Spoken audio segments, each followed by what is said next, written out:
This might come as a surprise, but the Volkswagen Group had been toying with the idea of an off-road supercar long before the Lamborghini Huracan Sterrato debuted in 2022. The Ital-designed parkcar arrived in 2013, portraying a Gallardo-based concept designed to go where no other supercar had gone before.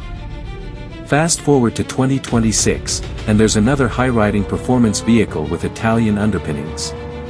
This time, though, it wasn't built by what is now a former subsidiary of the automotive giant.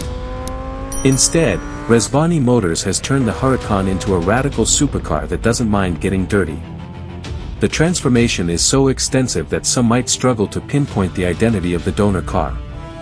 Aptly named the Dune, this wild custom build makes the Sterrato and even the Porsche 911 Dakar look tame by comparison. The all-terrain supercar wouldn't look out of place in a new Mad Max movie, and it's delightfully over the top. The completely reworked widebody is made entirely of carbon fiber and even features a roof scoop. While the Sterrato gained a 1.7-inch suspension lift over the regular Huracan, Rezvani's new Dune raises the suspension by a further 4.5 inches for even greater ground clearance. The custom wheels are wrapped in meaty 31-inch all-terrain tires you'd normally expect to find on an off-road truck. There's still a 5.2-liter V10 engine behind the seats, but it's no longer naturally aspirated.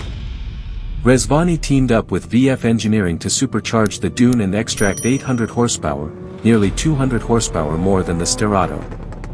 While torque figures haven't been disclosed, expect a substantial increase over the stock engine's 413 pound-feet. Only 7 conversions are planned, and Rezvani is already accepting orders. If you're interested, a refundable $1,500 deposit is required to secure a spot. While the price of the Dune remains a mystery, the company says every example will be built to the customer's specifications. For reference, Lamborghini charged just under $280,000 for the Sterrato, of which it built only 1,499 units. If you'd rather buy an off-road supercar straight from Lamborghini, you might get the chance one day. Speaking with Motor One at the Goodwood Festival of Speed earlier this month, Chief Marketing and Sales Officer Federico Fascini said the Sterrato formula hasn't been abandoned. It's too early to say whether the new Temerario will spawn a rugged variant, since customer deliveries of the Huracan's replacement have only just begun.